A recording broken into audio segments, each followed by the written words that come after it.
smart contracting platform Avalanche has unveiled a crypto-powered Visa card for crypto users. The card will exist in both physical and virtual versions to allow cardholders to spend their crypto both online and offline when paying for goods and services. Avalanche is bridging traditional finance and decentralized finance, or DeFi, with a new crypto-powered payment system.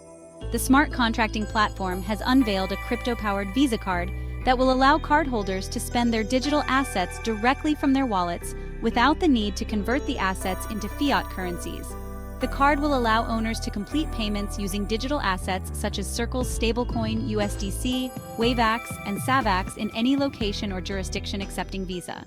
Fintech company Rain Liquidity to offer Avalanche Card.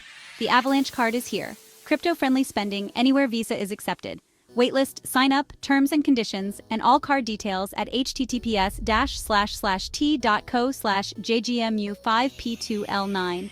pic.twitter.com/mhvarnjsvok, October 21, 2024.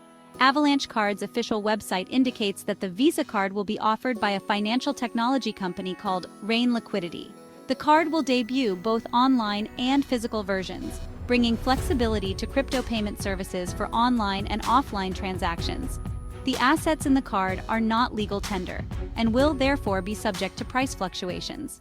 Interested parties must apply for the card by signing up and joining the waitlist through the Avalanche Card website.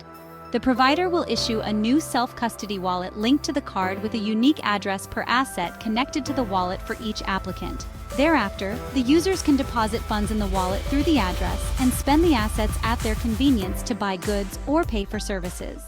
The card will allow users to make transactions against the value of the assets in their issued self-custody wallets in any location where Visa is accepted. Visa is accepted in more than 200 countries, and millions of merchants worldwide use it. Avalanche advised users to consult tax professionals when transacting with unstable digital assets, as they may be required to liquidate the assets, which is a taxable event in some jurisdictions.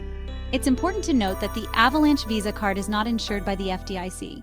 The card has additional features to ensure the cardholders remain in control of their assets and spending habits. For instance, Avalanche has added an alert feature to notify the cardholders when the card is involved in any transactions. Additionally, the owner may freeze any transactions emanating from the card when the Visa card gets lost or change their access PIN at any time. The cardholders will also enjoy 24/7 support if they experience any challenges or limitations while using the card. Notably, the Avalanche card is not offered by any banking institution. Therefore, the Federal Deposit Insurance Corporation, or FDIC, has not insured the Visa credit card like other credit cards from banks. The transaction activity on the card will not be submitted to credit bureaus and therefore won't affect the credit scores of cardholders. The card is available to citizens in Latin American countries and the Caribbean. However, citizens of countries such as Cuba, Venezuela, Nicaragua, Russia, North Korea, Syria, Iran, or regions like Crimea, Luhansk, and Donetsk will not gain access to the card no matter where they reside at the time of application. Avalanche's AVAX is currently trading at $27.60 and is down 4.18% in the last 7 days.